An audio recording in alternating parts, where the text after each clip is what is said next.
Hi friends, ഇന്ന് ഞായറാഴ്ച ആയതുകൊണ്ട് എല്ലാവരും പുരയിലുണ്ട്. എനിക്കും ലീവാണ്. അപ്പോൾ ഞാൻ എന്തെങ്കിലും ഒന്ന് വൈകുന്നേരം ചായ കൂട്ടാൻ ഉണ്ടാക്കട്ടെ എന്ന് വിചാരിച്ച്. അപ്പോൾ നോക്കിയപ്പോൾ ഉള്ളിയാണുള്ളത്. അപ്പോൾ ഉള്ളിവട ഉണ്ടാക്കാമെന്ന് വിചാരിച്ച് ഉള്ളി ചെറുതായി കനം കുറച്ച് ഇങ്ങനെ അരിഞ്ഞെടുത്തിട്ടുണ്ട്. അതിലേക്ക് ചെറുതായി അരിഞ്ഞ പച്ചമുളകും കറിവേപ്പിലയും ചേർത്തിട്ടുണ്ട്. കറിവേപ്പില കുറച്ചധികം ചേർത്താൽ കൂടുതൽ ടേസ്റ്റ് ഉണ്ടാവും കേട്ടോ. പിന്നെ അതിലേക്ക് പൊടിയായി അരിഞ്ഞ ഇഞ്ചിയും ചേർത്ത് നല്ലപോലെ കൈകൊണ്ട് തന്നെ മിക്സ് ചെയ്തെടുക്കണം. ആ പച്ചമുളകും ഇഞ്ചിയും കറിവേപ്പിലയും ഒക്കെ എല്ലായിടത്തും എത്തുന്ന പോലെ നല്ലപോലെ തിരുമ്മി എടുക്കുക. ഇനി അതിലേക്ക് ഒരു 1/4 ടീസ്പൂൺ മഞ്ഞൾപ്പൊടി ചേർക്കുക. പിന്നെ ആവശ്യത്തിന് ഉപ്പും ചേർത്ത് വീണ്ടും ഒന്നുകൂടി കൈകൊണ്ട് തിരുമ്മിയെടുക്കുക. ഇങ്ങനെ തിരുമ്മിയെടുക്കുമ്പോൾ ഉള്ളിയിൽ നിന്നൊക്കെ വെള്ളം ഇറങ്ങി വരും. അപ്പോൾ അതിനനുസരിച്ചാണ് നമ്മൾ പിന്നെ വെള്ളം ചേർക്കുള്ളൂ അതിലേക്ക്. ഇനി അതിലേക്ക് ആവശ്യമായ പൊടികൾ ചേർക്കാം.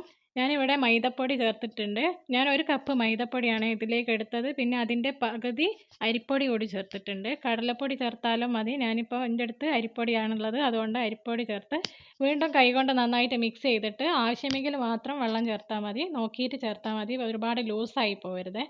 അപ്പോൾ ഞാനിവിടെ നല്ലപോലെ മിക്സ് ചെയ്തെടുത്തിട്ടുണ്ട്. ഞാൻ കുറച്ചും കൂടി വെള്ളം ചേർക്കുന്നുണ്ട്, ഒന്നും കൂടി ഒന്ന് ലൂസാവാൻ വേണ്ടിയിട്ട്. ഇനി നിങ്ങൾക്ക് ആവശ്യമെങ്കിൽ മാത്രം വെള്ളം ചേർത്താൽ മതിയേ. ഇനി ഈ ഒരു പരുവത്തിൽ വേണം നമ്മുടെ മാവ് ഇരിക്കാൻ.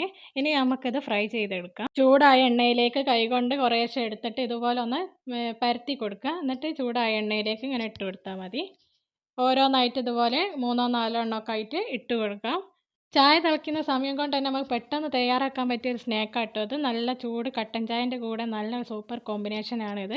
അപ്പോൾ എൻ്റെ ഉള്ളിവടൻ്റെ ഒരു ഭാഗം വെന്തിട്ടുണ്ട്. ഞാനൊന്ന് തിരിച്ചിട്ട് മറ്റേ ഭാഗം വേവിച്ചെടുക്കുകയാണ്. ഇത് തിരിച്ചും മറിച്ചിട്ട് നല്ലപോലെ വേവിച്ചെടുക്കണം. ചൂടോട് കൂടി തന്നെ കഴിക്കണം കേട്ടോ ഇത്, എന്നാലേ അതിൻ്റെ ടേസ്റ്റ് ഉണ്ടാവുള്ളൂ. അപ്പോൾ എൻ്റെ ഉള്ളിവട ഏകദേശം റെഡി ആയിട്ടുണ്ട്. ഈ ഒരു കളറിൽ നമുക്കിത് കോരി എടുക്കാം കേട്ടോ. ഞാനെല്ലാം കൂടി ഒരു പ്ലേറ്റിലേക്ക് മാറ്റി വെച്ചിട്ടുണ്ട്. അപ്പോൾ എൻ്റെ ക്രിസ്പി ആയിട്ടുള്ള ഉള്ളിവട ഇവിടെ റെഡി ആയിട്ടുണ്ട്. നല്ല നല്ല ടേസ്റ്റാണ്. കണ്ടില്ലേ എത്ര സോഫ്റ്റാണ്, നല്ല അതുപോലെ ക്രിസ്പിയാണെന്നുള്ളത്. എല്ലാവരും ട്രൈ ചെയ്ത് നോക്കണം. എന്നാൽ ശരി.